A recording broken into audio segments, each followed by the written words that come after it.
மோடியை சந்தித்தார் அனுர. அர்ச்சனா எம்பியின் காடியாள் மக்களுக்கு தொந்தரவா? நாமல் சிறை செல்வது வீரமல்ல, அது ஊழலுக்கான தண்டனை. நலிந்த ஜெயதிச சாட்டையடி. நிலக்கரி இறக்குமதியில் வெளிப்படைத்தன்மையுடனேயே செயற்படுகின்றோம், இளங்குமரன் தெரிவிப்பு. ஜனாதிபதி பிரதமர் மன்னிப்பு கோர வேண்டும், கொட்டப்பட்டிய ராவல தேரர் தெரிவிப்பு. சட்டவிரோதமாக ஈட்டப்பட்ட சொத்துக்கள் அரசுடைமை. யாழ் போதனா வைத்தியசாலை வளாகத்தில் வெற்றிலை பயன்படுத்துதல் மற்றும் எச்சில் துப்புதல் முற்றாக தடை. 8 கப்பல்களில் வந்த நிலக்கரியும் தரமற்றவை, பாரிய ஊழல் அம்பலம் என சஜித் காட்டம். சரத் பொன்சேகா தனிப்பட்ட அரசியல் குரோதங்களை தீர்த்துக் கொள்ளவே அரசியல் செய்கின்றார், முன்னாள் எம்பி திச குட்டியாராய்ச்சி தெரிவிப்பு. பொய்களால் மக்களை ஏமாற்றி மீண்டும் வரிசை யுகத்தை உருவாக்கியுள்ளது அரசாங்கம், குமாரி பத்ரகே காட்டம். வாகன அனுமதி பத்திரங்களை நாம் விற்கவில்லை, சுனில் வட்டகள தெரிவிப்பு. மக்களை நெருக்கடிக்குள்ளாகி ஆட்சியை பிடிக்கும் ஆசை எமக்கில்லை, எம் மரைக்கார் தெரிவிப்பு. காங்கேசன்துறை துறைமுகத்தை பார்வையிட்டார் அமைச்சர். AI இம்பாக்ட் 2026 மாநாட்டில் பங்கேற்பதற்காக புதுடெல்லிக்கு விஜயம் செய்துள்ள ஜனாதிபதி அனுரகுமார திசாநாயக்கவுக்கும் இந்திய பிரதமர் நரேந்திர மோடிக்கும் இடையிலான சந்திப்பு இன்று நண்பகல் புதுடெல்லியில் உள்ள ஹைதராபாத் மாளிகையில் இடம்பெற்றது. ஜனாதிபதி அனுரகுமார திசாநாயக்கவை மிகுந்த நட்புடன் வரவேற்ற இந்திய பிரதமர் தனது அழைப்பை ஏற்று AI இம்பாக்ட் 2026 மாநாட்டில் பங்கேற்றதற்கு நன்றிகளை தெரிவித்ததுடன் சுமூகமான கலந்துரையாடலிலும் ஈடுபட்டார். இதனைத் தொடர்ந்து இரு தலைவர்களும் இருதரப்பு பேச்சுவார்த்தைகளில் இணைந்து கொண்டனர். இதன்போது இலங்கை இந்திய இடையிலான வரலாற்று ரீதியான உறவுகளை மேலும் வலுப்படுத்தி இரு நாடுகளுக்கும் இடையிலான பொருளாதார வர்த்தகம் மற்றும் கலாச்சார ஒத்துழைப்பை மேம்படுத்துவது குறித்து தலைவர்கள் விரிவாக கலந்துரையாடினர். இதேவேளை டிட்வா சூறாவளி அனர்த்தத்தின் போது இலங்கைக்கு வழங்கிய விசேட ஒத்துழைப்பிற்காக ஜனாதிபதி இந்திய பிரதமருக்கு தனது நன்றியை தெரிவித்தார். கடந்த ஆண்டு செப்டம்பர் மாதம் முதல் இதுவரை மேற்கொள்ளப்பட்ட சோதனைகளின் போது கைது செய்யப்பட்ட சந்தேக நபர்களிடமிருந்து கையகப்படுத்தப்பட்ட சட்டவிரோத செயல்கள் மூலம் ஈட்டப்பட்ட சொத்துக்கள் மற்றும் சொத்துக்களின் விவரங்களை பொதுமக்கள் பாதுகாப்பு மற்றும் பாராளுமன்ற விவகார அமைச்சர் ஆனந்த விஜயபால இன்று வெளிப்படுத்தினார். பாராளுமன்ற உறுப்பினர் ரவீந்திர பண்டார எழுப்பிய கேள்விக்கு பதிலளிக்கும் போது இவர் இதனை தெரிவித்தார். இந்த சொத்துக்கள் தற்போது முடக்கப்பட்டுள்ளதாக தெரிவித்த அமைச்சர், இதில் கடந்த ஆண்டு கைது செய்யப்பட்ட கெகல் பத்ர பத்மி உள்ளிட்ட ஒழுங்கமைக்கப்பட்ட குற்றவாளிகளின் பல சொத்துக்களும் அடங்குவதாக குறிப்பிட்டார். அமைச்சர் பாராளுமன்றத்தில் சமர்ப்பித்த சட்டவிரோதமாக ஈட்டப்பட்ட சொத்துக்களின் விவரங்கள் வருமாறு: கப்புகோடு ஆராய்ச்சிகே கங்கானம் கே துமிந்த தில்ரோக் முடக்கப்பட்டுள்ள சொத்துக்களின் மதிப்பு 23 மில்லியன் ரூபாய். இதில் ஒரு வேன், ஒரு மோட்டார் சைக்கிள், வீடு மற்றும் ரோலர் கேட். கந்தையா கலாமோகன் சொத்து மதிப்பு இன்னும் மதிப்பிடப்படவில்லை. 2 மோட்டார் படைகள் கைப்பற்றப்பட்டுள்ளன. திலும் தாரக பாலசூரிய 2 லட்சம் ரூபாய் மதிப்பு கொண்ட 15 பேஜஸ் காணியுடன் கூடிய 2 மாடி வீடு. திலும் தாரக பாலசூரிய 8 லட்சம் ரூபாய் முகப்பு மதிப்பு கொண்ட 15 பேஜ் காணியுடன் கூடிய 2 மாடி வீடு. முகமது ஹரிஷ் முகமது 2026-21 முதல் சொத்துக்கள் முடக்கப்பட்டுள்ளன. பெறுமதி இன்னும் மதிப்பிடப்படவில்லை. மேலதிகமாக 5 வாகனங்கள் அரசுடைமை. முகமது ஷியாம் 2026-21 அன்று சொத்துக்கள் முடக்கப்பட்டுள்ளன. மதிப்பு இன்னும் மதிப்பிடப்படவில்லை. கார் ஒன்று அரசுடைமை. விஜய் சூரிய மகதூருகே உதித இரோஷன் விஜயஸ்ரீ 5 மில்லியன் ரூபாய் பெறுமதியான சொத்துக்கள் மற்றும் ஒரு லொரி. இந்திக்க பத்மகுமார் 2.5 மில்லியன் ரூபாய் பெறுமதியான கேப் வாகனம் மற்றும் 1 மில்லியன் ரூபாய் வைப்பு செய்யப்பட்ட வங்கிக் கணக்கு. லஹிரு சம்பத் 1.2 மில்லியன் ரூபாய் பெறுமதியான ஒரு முச்சக்கர வண்டி. ஹெட்டியாராச்சிகே தோணஷியானி சந்திரலதா 6 கோடி ரூபாய் பெறுமதியான 14.7 பேஜஸ் காணியும் 4 மாடி வீடு. கெகல் பத்ர பத்மே என்ற மந்தினு பத்மஸ்ரீ 30 மில்லியன் ரூபாய் பெறுமதியான பாதி கட்டி முடிக்கப்பட்ட கட்டடங்களுடன் கூடிய 20 பேஜஸ் காணி 20 மில்லியன் ரூபாய் பெறுமதியான 6 அறைகளை கொண்ட பாதி பூர்த்தியான கட்டடம். தெஹிபால என்ற பட்டப்பெத்திகே மத்துமஹெம ஷெஹான் சத்சர 200 மில்லியன் ரூபாய் பெறுமதியான 5 பலநாள் மீன்பிடி படகுகள் 50 மில்லியன் ரூபாய் பெறுமதியான 15.8 பேஜ் காணி மற்றும் 2 மாடி வீடு. ஜெயசிங்ககே மதுரங்க சம்பத் 5.4 மில்லியன் ரூபாய் பெறுமதியான ஒரு கேப் வாகனம், 14.5 மில்லியன் ரூபாய் பெறுமதியான ஒரு வேன், 5 வங்கி கணக்குகளில் உள்ள 73.3 மில்லியன் ரூபாய் மற்றும் ஒரு கணக்கில் உள்ள 1,60,328.88 ரூபாய், 544 அமெரிக்க டாலர் மற்றும் 283 மில்லியன் ரூபாய் பணம். அதிகாரி சமந்த பெரேரா 5 மில்லியன் ரூபாய் பெறுமதியான 10.1 பேஜஸ் காணி, 13 மில்லியன் ரூபாய் பெறுமதியான ஒரு ஏக்கரும் 1.5 பேஜ் காணி.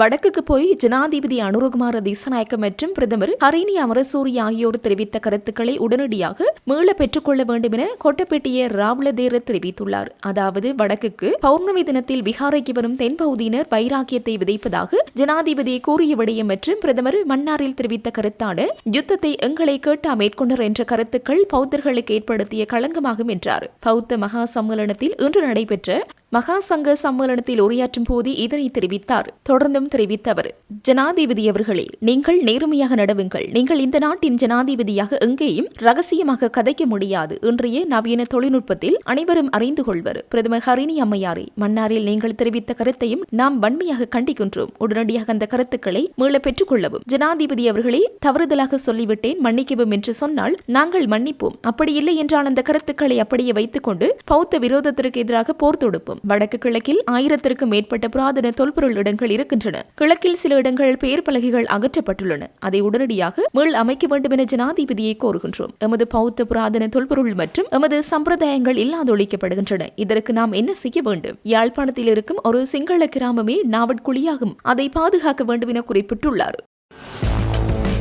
பொது இடங்களை பாதுகாக்கும் விதிமுறைகள் மற்றும் சுற்றுச்சூழல் பாதுகாப்பு வழிகாட்டுதலுக்கு அமைவாக வைத்தியசாலை வளாகத்தில் வெற்றிலை பயன்படுத்தல் மற்றும் எச்சு துப்புதல் முற்றாக தடை செய்யப்பட்டிருக்கின்றது. இதுகுறித்து பல அறிவிப்புகள் மற்றும் எச்சரிக்கை பலகைகள் வைத்தியசாலை முழுவதும் பதியப்பட்டுள்ளன. இனிவரும் காலங்களில் இத்தடை மீறப்படின் சம்பந்தப்பட்டவர்கள் போலீசாரிடம் ஒப்படைக்கப்பட்டு நீதிமன்ற நடவடிக்கைக்காக அனுப்பப்படுவார்கள் என்பதை யாழ் போதனா வைத்தியசாலை நிர்வாகம் அறிவித்துள்ளது. இது தொடர்பாக மேலும் தெரிவிக்கையில், யாழ்ப்பாணம் போதனா வைத்தியசாலை தினசரி பல்லாயிரக்கணக்கான நோயாளிகள் மற்றும் பொதுமக்கள் வருகை தரும் மிகுந்த நெரிசல் கொண்ட சுகாதார நிலையமாகும். இவ்வளவு பெருமக்கள் வருகையுள்ள சூழலில் வைத்தியசாலை சுத்தமாகவும் சுகாதார தரநிலைகளுக்கு இணங்கவும் பேணுவது எங்களின் முதன்மை பொறுப்பாகும். இத்தகைய நோக்கத்துடன் 100க்கும் மேற்பட்ட சுத்திகரிப்பு தொழிலாளர்கள் தினமும் இரவு பகலாக பணியாற்றி வார்டுகள், நடைபாதைகள், கழிப்பறைகள் உள்ளிட்ட அனைத்து பாதைகளையும் மிகுந்த தூய்மையுடன் பராமரித்து வருகின்றனர். அவர்களின் அர்ப்பணிப்பு சேவையால் வைத்தியசாலை சுத்தமான சூழலை நிலைநிறுத்தி வருகின்றது. ஆயினும் சிலர் வெற்றிலை பயன்படுத்தி எச்சில் துப்புவதன் மூலம் வைத்தியசாலை வளாகத்தில் அசுத்தமும் அசௌகரியமும் ஏற்படுகிறது.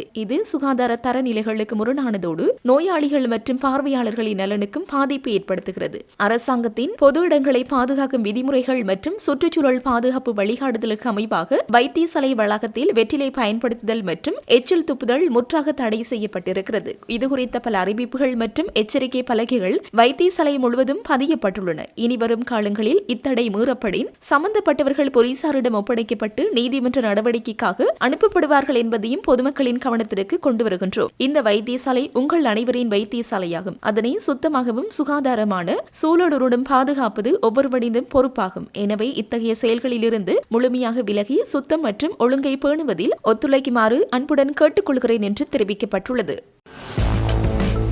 நிலக்கரி இறக்குமதியில் வெளிப்படைத்தன்மையுடனேயே செயற்படுவதாக நாடாளுமன்ற உறுப்பினர் இளங்குமரன் தெரிவித்துள்ளார். தரம் குறைந்த நிலக்கரி இறக்குமதி தொடர்பில் நாடாளுமன்றத்தில் உரையாற்றும் போதே அவர் இவ்வாறு தெரிவித்தார். அவர் மேலும் தெரிவிக்கையில், ஒரு பொய்யான விவாதத்தில் கலந்து கொள்கின்றேன். உண்மையாகவே இந்த அரசாங்கம் வெளிப்படைத்தன்மையாக இந்த செயற்பாட்டை செய்திருக்கின்றது. ஏனென்றால் இந்த கொள்முதலில் 10 விலைமானுதாரர்கள் கலந்து கொண்டிருக்கின்றார்கள். வெளிப்படைத்தன்மையாக நடைபெற்றிருக்கிறது. அது தெளிவாக அமைச்சரவர்கள் கூறியிருக்கின்றார். அந்த ஒரு பிரேரணையை கொண்டு வந்திருக்கிறார்கள். மக்கள் மத்தியில் பிழையான பிம்பத்தை உருவாக்குவதற்கான ஒரு செயற்பாடாகத்தான் நாங்கள் நினைக்கின்றோம். அவர்கள் ஆளுங்கட்சியில் இருந்தபோது மக்களுக்கு பல பொய்களை கூறிக்கொண்டு ஆட்சியை செய்தார்கள். அதனால் இன்று அந்த பொய்களின் நிமித்தமாக எதிர்க்கட்சியில் எதிர்வரிசையில் உட்கார்ந்திருக்கின்றார்கள். எதிர்க்கட்சியில் இருந்து கொண்டு கூட அந்த பொய்யான தகவல்களை மக்களுக்கு பிழையான பிம்பத்தை ஏற்படுத்தி தாங்கள் ஏதோ சாதித்து விடலாம், ஆட்சியை கைப்பற்றி விடலாம் என்று நினைத்து கொண்டு மக்களை மடையர்களாக நினைத்து கொண்டு இவ்வாறான செயற்பாட்டை செய்கின்றார்கள். மக்கள் பூரணமாக தெளிவடைந்திருக்கிறார்கள்.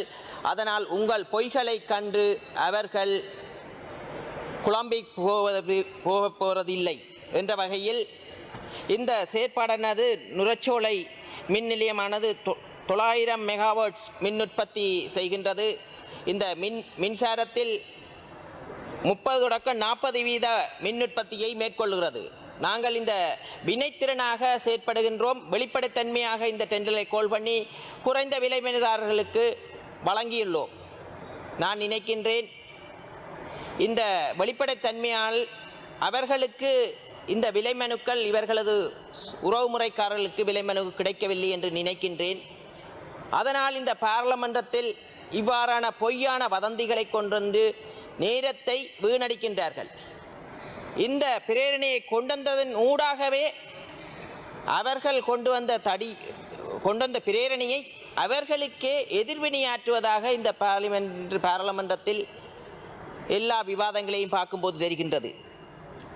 எங்களுக்கு தெரியும் புதுப்பிக்கல் சக்தி மின் உற்பத்திக்கு நாங்கள் நகர வேண்டிய கடப்பாடு இருக்கிறது. அந்த வகையில் எங்களது அமைச்சரவர்கள் இன்று வடமாகாணத்தில் அதிகளவான சூரிய மின்கலன் ஊடாக மின் உற்பத்தியை மேற்கொள்ள முடியும்.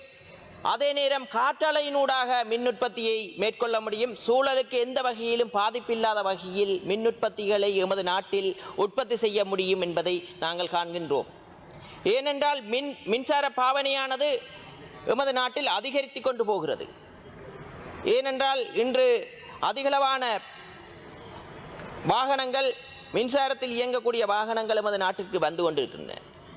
அதனால் நாங்கள் நிலக்கரியினூடாக மின்சாரத்தை உற்பத்தி செய்வதை விட புத்தாக்கல் சக்தியினூடாக மின்சாரத்தை உற்பத்தி செய்வதற்காக நாங்கள் எமது பயணத்தை மேற்கொண்டிருக்கின்றோம். அந்த வகையில் மக்களுக்கு மின்சாரத்தை விநியோகிக்க வேண்டிய கடப்பாடு இருக்கிறது. அந்த வகையில் இதற்கான கொள்முதலை நாங்கள் மேற்கொண்டிருக்கிறோம். அது வளமையின்படி நடைபெறுகிறது ஒரு செயற்பாடுதான். முன்னைய காலத்தில் அமைச்சரவர்கள் கூறியிருந்தார், வெளிப்படைத்தன்மை இல்லாமல் இவ்வாறான டெண்டல்கள் கோல் பண்ணப்பட்டிருக்கின்றன. வெளிப்படைத்தன்மை இல்லாமல் ஒரு தனிநபர்களுக்கு நிலக்கரி கொண்டு வருவதற்கான பங்குகள் கொடுக்கப்பட்டிருக்கின்றன. அதனூடாக மக்கள் இன்று அந்த சுமையை அனுபவிக்கின்றார்கள். ஆனால் நாங்கள் இன்று எதிர்க்கட்சியில் இருந்தவர்கள் கூறுகிறார்கள் நாங்கள் ஊழல் செய்து விட்டோம் என்று. ஆனால் உலக தர நிர்ணயத்தில் எமது நாடு ஊழலற்ற நாடு இல்லை என்ற பட்டியலில் 14 இடத்தை முன்னோக்கி நகர்த்தி இருக்கின்றோம். அவ்வாறென்றால் இந்த உலக நிறுவனங்கள் கணிக்கின்ற கணிப்புகள் எல்லாம் பொய். எதிர்க்கட்சியினர் கூறுவதுதான் உண்மையோ என்று கூறுகிறது. அதற்கெதிராகவும் கூட பிரேரணையை கொண்டு வரக்கூடியவர்களாக இருக்கின்றார்கள். ஏனென்றால் நாங்கள் கூறவில்லை, உலக நாட்டில் இருக்கும் அனைத்து நிறுவனங்களும் கூறுகிறது எமது நாடு துரிதமாக மீண்டெழுந்து வருகின்றது. அந்த வரிசையில் இப்போது ஒரு குறிப்பிட்ட நாளுக்கு முதல் எமது நாடு 107வது இடத்தில் இருக்கின்றன ஊழல்கள் அற்ற நாடுகள். அதுவும் ஒரு வருடத்தில் 14 இடங்களை முன்னோக்கி நகர்த்தி இருக்கின்றோம். அவ்வாறென்றால் இந்த முன்னோக்கி நகர்த்தல் என்பது படிப்படியாக முன்னோக்கி நகர்ந்து கொண்டு செல்லுமே ஒழிய பின்னோக்கி நகராதென்று திடமாக நாங்கள் கூறுகின்றோம். மக்களும் நம்புகிறார்கள். அதனால் தான் இன்று தேசிய மக்கள் சக்தி அரசாங்கத்திற்கு முன்னைய காலத்தில் இருந்த விட ஆதரவை விட இன்று மேலும் மேலும் அதிகரித்து கொண்டு போகிறது. அதனால் எங்களுக்கு தெரியும், ஒவ்வொரு ஆண்டுகள் கடக்கும் போது தேசிய மக்கள் சக்தி அரசாங்கத்தின் மீது நாட்டு மக்களுக்கு பூரணமான நம்பிக்கை வரும். இந்த எதிர்க்கட்சியினர்கள் கொண்டு வந்த கூற்றுக்களை பார்க்கும்போது நாங்கள் ஆட்சி அமைத்த போது கூறினார்கள் 6 மாதத்தில் எமது ஆட்சி கவிழ்ந்துவிடும், 6 மாதத்தில் ஆட்சி இல்லாமல் போயிடும். பல பொய்களை கூறிக்கொண்டிருக்கிறார்கள். நாளுக்கு நாள் செல்ல செல்ல அவர்களது வாய்களில் இருந்து வரும் பொய்களிலும் மக்கள் உணர்கிறார்கள். மக்கள் உணர்வதனால் தான் இன்று தேசிய மக்கள் சக்தி மீது நம்பிக்கை அதிகரித்த வண்ணமே இருக்கின்றது. அதனால் நாங்கள் ஒன்றை கூறுகின்றோம், இன்று முந்தைய ஆளுங்கட்சியில் இருப்பவர்களுக்கு வடமாகாணத்திலோ தமிழ் மக்கள் மத்தியிலோ முஸ்லிம் மக்கள் மத்தியிலோ எந்த ஆதரவும் இல்லை. ஆனால் இந்த முறை எமது ஆட்சி கைப்பற்றிய உடனேயே பாராளுமன்றத்தில் பெரும்பான்மையான தேசிய மக்கள் சக்திக்கு வடமாகாணத்தில் இருந்து இன்று பாராளுமன்றத்தில் அரசாங்கத்தில் இருந்து அங்கம் வைத்துக் கொண்டிருக்கிறோம். அந்த நம்பிக்கை மேலும் மேலும் வலுத்து கொண்டிருக்கிறது. ஏனென்றால் இன்று ஜனாதிபதி அவர்கள் வடமாகாணத்துக்கு விஜயம் செய்யும் போது, பிரதமர் அவர்கள் விஜயம் செய்யும் போது அனைத்து மக்களும் ஒன்றுபட்டு ஆதரவை தெரிவிக்கின்றார்கள். ஏன் எவ்வாறு அந்த மன உள்ளங்களிலிருந்து ஆதரவு வருகின்றது என்றால் எங்களது அரசாங்கத்தின் மீது செயற்பாடும் நம்பிக்கையும் அதிகரித்துக் கொண்டே போகிறது. அதனால் எதிர்க்கட்சியில் இருக்கின்றவர்கள் கொண்டு வரும் போது அவர்களது பொய்கள் மேலும் மேலும் இந்த நாட்டு மக்களுக்கு உணரக்கூடிய வகையிலான தகவல்களை கொண்டு வந்து தங்களது எதிர்க்கட்சியை அழித்துக் கொள்ளும் நிலைக்கு தள்ளப்பட்டு கொண்டிருக்கிறார்கள். நாங்கள் ஒன்றை கூறுகிறோம். நேற்றைய தினம் கூறியிருந்தார்கள், நாங்கள் ஏதோ அமைச்சு பதவியை ஏற்றதாக இவ்வாறான பொய்யான வதந்திகளை பரப்புகிறார்கள். இன்று ஆளுநரை நியமித்தது நாட்டின் ஜனாதிபதி அவர்கள். ஆளுநருக்கு பக்கபலமாக நாங்கள் எமது ஆதரவையும் வினைத்திறனாக இயங்குவதற்கு நாங்கள் ஆதரவை வழங்குவோம், அவர்களை சந்திப்போம். இவர்கள் கொழும்பில் யாழ்ப்பாணத்தில் வாக்கை பெற்றுவிட்டு கொழும்பில் அதிசொகுசாக வீடுகளில் வாழ்கின்றார்கள். யாழ்ப்பாணத்துக்கு வருவதில்லை. எங்கே கூட்டம் என்றால்தான் மட்டும் பெறுவார்கள். அவர்கள் இந்த உயரிய சபையில் வந்து பிழையான தகவல்களை மக்கள் மத்தியில் பரப்புகிறார்கள். மக்கள் எங்களுக்கு கூறுகிறார்கள், அவர்கள் கூறுவதை கூறட்டும். உங்களது கடமைகளை நேர்மையாக செய்யுங்கள், உங்களுக்கு ஆதரவு பலக்கும் என்று வடமாகாணத்தில் இருந்து கூட நேற்று கூட தொடர்பு கொண்டு தொலைபேசியினூடாக தெரிவித்திருந்தார்கள். அந்த வகையில் அவர்கள் இந்த பார்லிமெண்டத்தில் வந்து கத்திவிட்டு செல்ல வேண்டியதுதான். ஏனென்றால் அவர்கள் கூறிய வசனங்களுக்கு கீழே கொமெண்டை போய் பார்த்தால் அவர்களுக்கு எதிர்மறையாகத்தான் இருக்கிறது. நாளுக்கு நாள் தமிழ் மக்கள் மத்தியில் தேசிய மக்கள் சக்திக்கு அதிகரிக்கும் என்ற திடமான நம்பிக்கை இருக்கிறது. ஏனென்றால் தேசிய மக்கள் சக்தி இந்த நாட்டு மக்களுக்கு எவருக்கும் துரோகம் செய்யாது. தமிழ், சிங்கள, முஸ்லீம் என்று பார்க்காது. இந்த நாட்டு மக்கள் என்றுதான் இந்த அரசாங்கம் பார்க்கும் என்று கூறிக்கொண்டு விடைபெறுகிறேன். நன்றி, வணக்கம். ஃபீல்டு மார்ஷல் சரத் பொன்சேகா அவர்கள் மக்கள் நலனுக்காக அன்றி தனது தனிப்பட்ட அரசியல் குரோதங்களை தீர்த்துக் கொள்வதற்காகவே அரசியலில் ஈடுபட்டு வருவதாக முன்னாள் நாடாளுமன்ற உறுப்பினர் திஸ்ஸ குட்டியாராச்சி தெரிவித்துள்ளார். பத்திரமுல்லையில் உள்ள ஸ்ரீலங்கா பொதுஜன பிரமுனவின் கட்சி தலைமையகத்தில் இன்றைய தினம் நடைபெற்ற ஊடகவியலாளர் சந்திப்பில் கலந்து கொண்டு கருத்து வெளியிடும் போதே இவ்வாறு குறிப்பிட்டார். சரத் பொன்சேகா வெளியிடும் கருத்துக்கள் அவரது மட்டத்தில் உள்ள ஒரு சிலருக்கு வினோதமாக தெரிந்தாலும் நாட்டின் புத்திசாலித்தனமான ஒட்டுமொத்த குடிமக்களும் அதனை அருவருப்புடனேயே நோக்குகின்றனர் என்றும் யுத்தத்தை முடிவுக்கு கொண்டுவர அன்றைய சேனாதிபதி மஹிந்த ராஜபக்சவின் கீழ் பணியாற்றிய முன்னாள் ராணுவ தளபதி என்ற கௌரவத்தை மட்டுமே அவருக்கு வழங்க முடியும் என்றும் அவர் சுட்டிக்காட்டினார். தற்போதைய அரசாங்கத்தின் செயற்பாடுகள் குறித்து மேலும் கருத்து வெளியிட்ட குட்டியாராச்சி 76 வருட சாபத்தை பற்றி பேசி ஆட்சிக்கு வந்த ஜனாதிபதி அனுரகுமார திசாநாயக்க தலைமையிலான அணி இன்று நாட்டுக்கு எவ்வித நன்மைகளையும் செய்யவில்லை என குற்றம் சாட்டினார். தேர்தலுக்கு முன்னர் ஊழல் மற்றும் மோசடிகளை ஒழிப்பதாக கூறி ஆட்சிக்கு வந்த போதிலும் இன்று நிலக்கரை கொள்வனவு உள்ளிட்ட பல்வேறு விடயங்களில் பாரிய மோசடிகள் இடம்பெற்று வருவதாகவும் அதனை மூடி மறைக்க அரசாங்கம் முயற்சிப்பதாகவும் அவர் தெரிவித்தார். அத்துடன் கடந்த அரசாங்கங்கள் முன்னெடுத்த அபிவிருத்தி திட்டங்களை தவிர இதுவரை ஒரு புதிய மின் உற்பத்தி நிலையமோ அல்லது ஒரு அதிவேக நெடுஞ்சாலையோ இந்த அரசாங்கத்தினால் ஆரம்பிக்கப்படவில்லை எனவும் அவர் சாடினார். நாட்டின் கல்வித்துறையில் தற்போது ஏற்பட்டுள்ள குழப்ப நிலை குறித்து கருத்து தெரிவித்த அவர் 1ஆம் மற்றும் 6ஆம் தரங்களுக்கான புதிய பாடத்திட்ட தொகுதிகள் குறித்து ஆசிரியர்களுக்கு போதிய தெளிவில்லை என்றும் இது தொடர்பில் கல்வி அமைச்சரோ அல்லது அமைச்சின் செயலாளரோ பொறுப்பு கூற முன்வருவதில்லை என்றும் அவர் தெரிவித்தார். இதேவேளை ஈஸ்டர் தாக்குதலின் சூத்திரதாரி யார் என்பதை தற்போதைய அரசாங்கத்திடம் கர்தினால் அவர்கள் ஏன் இன்னும் வினவவில்லை என கேள்வி எழுப்பிய அவர் பாதிக்கப்பட்ட மக்களுக்காக கர்தினால் மௌனம் கலைக்க வேண்டும் எனவும் அவர் கேட்டுக்கொண்டார். மேலும் பௌத்த மதத்திற்கும் தேசத்திற்கும் இழைக்கப்படும் அநீதிகளுக்கு எதிராக மகா சங்கத்தினர் கொழும்பிற்கு வருகை தந்துள்ளமையை வரவேற்ற அவர் அரசாங்கத்தை சரியான பாதைக்கு கொண்டுவர தார்மீக ரீதியாக முன்வந்துள்ள தேரர்களின் முயற்சிக்கு தனது கௌரவத்தை தெரிவிப்பதாக குறிப்பிட்டார். இளைஞர்களின் எதிர்காலம் மற்றும் நாட்டின் பொருளாதார முதலீடுகள் தொடர்பில் ஜனாதிபதி அனுரகுமார திசாநாயக்க அவதானம் செலுத்த வேண்டும் எனவும் பொய் வாக்குறுதிகளை வழங்கி மக்களை ஏமாற்றுவதை நிறுத்த வேண்டும் எனவும் அவர் இதன்போது வலியுறுத்தினார்.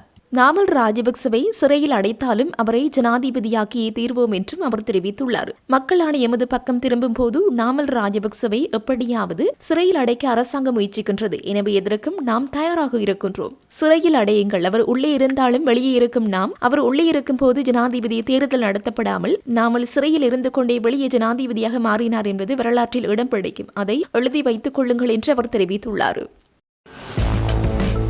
நாமல் ராஜபக்ச சிறைக்கு சென்றால் அங்கிருந்து ஜனாதிபதி தேர்தலில் வெற்றி பெறுவார் என மொட்டுக்கட்சி கூறுவது வேடிக்கையானது. அவர் சிறைக்கு செல்வது தேர்தல் வெற்றிக்காக அல்ல, கடந்த காலங்களில் இழைக்கப்பட்ட ஊழல் மற்றும் குற்றங்களுக்காகவே என்று அமைச்சர் நலிந்த ஜெயதிச காரசாரமாக பதிலடி கொடுத்துள்ளார். மொட்டுக்கட்சி உறுப்பினர் திஸ்ஸ குட்டியாராச்சியின் கருத்துக்கு பதிலளிக்கும் வகையில் ஊடகங்களிடம் பேசியவர் மேலும் கூறியதாவது: யாரையும் அரசியல் பழிவாங்கலுக்காக சிறையில் அடைக்கும் எண்ணம் இந்த அரசுக்கு இல்லை. ஆனால் மக்கள் பணத்தை திருடியவர்கள் மற்றும் அரசு அதிகாரத்தை தவறாக பயன்படுத்தியவர்கள் சட்டத்தின் பிடியிலிருந்து தப்ப முடியாது. சிறையில் இருந்து கொண்டு தேர்தல் வெல்லலாம் என்பது பழைய காலத்து கற்பனை. நாட்டு மக்கள் ஊழலுக்கு எதிரான தெளிவான ஆணையை வழங்கியுள்ளனர். குற்றவாளிகளை சட்டத்தின் முன் நிறுத்துவதே எமது நோக்கம். அதை திசை திருப்ப இவ்வாறான கருத்துக்களை மொட்டுக்கட்சியினர் முன்வைத்து வருகின்றனர். நாமல் ராஜபக்ச சிறைக்கு சென்றால் அது அவர் செய்த செயல்களுக்கான அறுவடையை தவிர தேர்தல் வியூகம் அல்ல என்று அவர் தெரிவித்துள்ளார். வலிகாமம் தென்மேற்கு பிரதேச சபையின் ஆளுகைக்குள் காணப்படும் பெரிய விளான் பகுதியில் உள்ள நாடாளுமன்ற உறுப்பினர் ராமநாதன் அர்ச்சுனாவின் காணியில் மக்கள் தினமும் பல்வேறு அவஸ்தைகளுக்கு உள்ளாவதாக குற்றம் சாட்டப்பட்டுள்ளது. வலி தென்மேற்கு பிரதேச சபையின் மாதாந்த அமர்வு இன்றைய தினம் நடைபெற்றது. இதன்போது பெரிய விளான் வட்டார உறுப்பினரான எட்வர்ட் மரியவாசினி குறித்த குற்றச்சாட்டை முன்வைத்தார். அவர் அங்கு தொடர்ந்தும் தெரிவிக்கையில், பெரிய விளானில் இருக்கின்ற நாடாளுமன்ற உறுப்பினர் அர்ச்சுனாவின் காணியில் பற்றைகள் வளர்ந்துள்ளன. அங்கிருந்த பாம்புகள் வெளியே வந்து அருகில் இருக்கின்ற மக்களின் குடிமனைக்குள் செல்கின்றது. இதனால் மக்கள் தினமும் அச்சத்தில் வாழ்கின்றனர். ஒவ்வொரு நாளும் 6-7 பாம்புகள் அங்கிருந்து வெளியே வருகின்றன. இதற்கு நீங்கள் என்ன நடவடிக்கை எடுக்கப் போகின்றீர்கள் என அவர் கேள்வி எழுப்பியுள்ளார். அதற்கு பதிலளித்த தவிசாளர் ஜெய்சீதன், மக்களுக்கு இடையூறாக காணியை வைத்திருப்பது தவறான விடயம். அவர் நாடாளுமன்ற உறுப்பினர் என்பதற்காக விடப்போவதில்லை. எதிர்வரும் திங்கட்கிழமை அவரது காணிக்கான சிவப்பு அறிவித்தலை காட்சிப்படுத்துகிறோம் என்று குறிப்பிட்டார். யாழ்ப்பாணம் காங்கேசன்துறை துறைமுகத்தின் எதிர்கால அபிவிருத்தி நடவடிக்கைகள் தொடர்பாக ஆய்வு செய்வதற்காக துறைமுகங்கள் மற்றும் சிவில் விமான போக்குவரத்து அமைச்சர் அனுர கருணாதிலக்க மற்றும் பிரதியமைச்சர் ஜனித்துருவான் கொடித்துவக் ஆகியோர் இன்று துறைமுகத்தை பார்வையிட்டனர். அமைச்சர்கள் உள்ளிட்ட குழாம் துறைமுகத்தை பார்வையிட்டதுடன் எதிர்காலத்தில் முன்னெடுக்கப்பட உள்ள மற்றும் முன்னெடுக்கப்பட்டு வரும் நடவடிக்கைகள் தொடர்பில் ஆராய்ந்தனர்.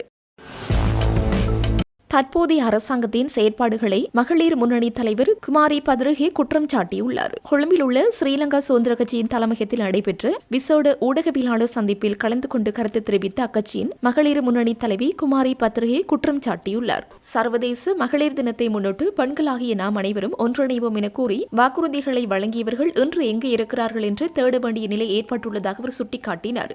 அரிசி உள்ளிட்ட அத்தியாவசிய பொருட்களின் விலைகளை குறைப்பதாகவும் வரிகளை குறைப்பதாகவும் உறுதியளித்து இந்த அரசாங்கம் ஆட்சிக்கு வந்தது. குறிப்பாக மின்சார கட்டணத்தை 30% குறைக்க முடியும் என்றும் மருத்துவமனைகளின் வசதிகள் மேம்படுத்தப்படும் என்றும் மக்களுக்கு பெரும் எதிர்பார்ப்புகளை வழங்கினார்கள். இவ்வாறான கமிஷன்களும் பொய்களும் நிறைந்த ஒரு அரசாங்கத்தை நாங்கள் இதற்கு முன்னர் கண்டதே இல்லை என அவர் தெரிவித்தார். தற்போதைய எரிவாயு தட்டுப்பாடு குறித்து அமைச்சர்களிடையே முரண்பட்ட தகவல்கள் வெளியாகின்றன. அமைச்சர் சாமர சம்பத் இன்னும் 3 மாதங்களில் எரிவாயு தட்டுப்பாடு ஏற்படும் என கூறும் நிலையில் அதனை மறுத்து பேசிய விஜித ஹேரத் வரிசைகள் ஏற்படாது என உறுதியளித்திருந்தார். இருப்பினும் இன்று வீதிக்கு இறங்கி பார்த்தால் உண்மை நிலையை புரியும் என்றும் எமது நாட்டின் பெண்கள் மீண்டும் எரிவாயுவிற்கு நீண்ட வரிசைகளில் காத்திருப்பதாகவும் அவர் கவலை வெளியிட்டார். மேலும் நாட்டின் கடந்த கால கொடூர யுத்த அனுபவங்கள் குறித்து பேசிய அவர், எங்களிடம் கேட்டுத்தானா யுத்தம் செய்தீர்கள் என நாட்டின் 2ஆம் பிரஜையான பிரதமர் கூறுவது மிகவும் வருந்தத்தக்கது என்றார். நாட்டின் பெண் பிரதமர் ஒருவர் எந்தவிதமான உணர்வுகளுமின்றி இவ்வாறான பொறுப்பற்ற கருத்துக்களை தெரிவிப்பது பெரும் வேதனையை அளிப்பதாகவும் அவர் இதன்போது தெரிவித்தார்.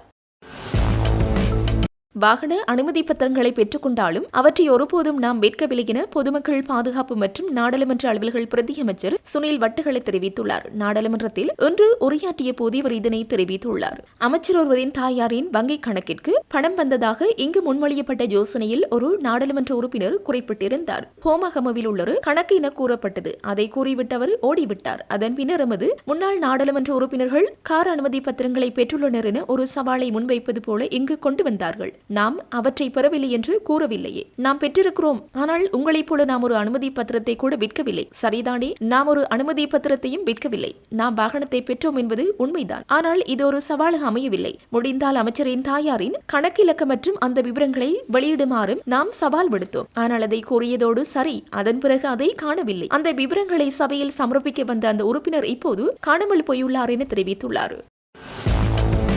மக்களை நெருக்கடிக்குள்ளாகி ஆட்சியை பிடிக்கும் ஆசை தமக்கில்லை என நாடாளுமன்ற உறுப்பினர் SM மரைக்கார் தெரிவித்துள்ளார். நாடாளுமன்றத்தில் இன்று உரையாற்றிய போதே அவர் இதனை தெரிவித்துள்ளார். நாம் ஆட்சியை பிடிக்க வேண்டும் என்பது உண்மைதான். ஆனால் நாட்டை சீரழித்து மின்சார விலை அதிகரித்து எரிவாயு வரிசைகளை உருவாக்கி மக்கள் வரிசைகளில் நின்று அவதிப்படும் போது ஆட்சியை பிடிக்கும் துரதிருஷ்டவசமான ஆசை எங்களுக்கு இல்லை என்பதை கூறிக்கொள்ள விரும்புகின்றோம். ஏனென்றால் ஒன்றை புரிந்து கொள்ளுங்கள், நாம் ஒட்டுக்கட்சியைச் சேர்ந்தவர்கள் அல்ல. இது ஐக்கிய மக்கள் சக்தி. எங்கள் மீது ஊழல் குற்றச்சாட்டுகள் இல்லை, எங்களுக்கு எதிராக வழக்குகள் இல்லை, நாம் திருடவும் இல்லை, உங்களைப் போல பிறர் கீழே போட்டதை திருடி உண்டதும் இல்லை, பிச்சை எடுத்ததும் இல்லை. அதை நினைவில் வைத்துக் கொள்ளுங்கள் என அவர் தெரிவித்தார்.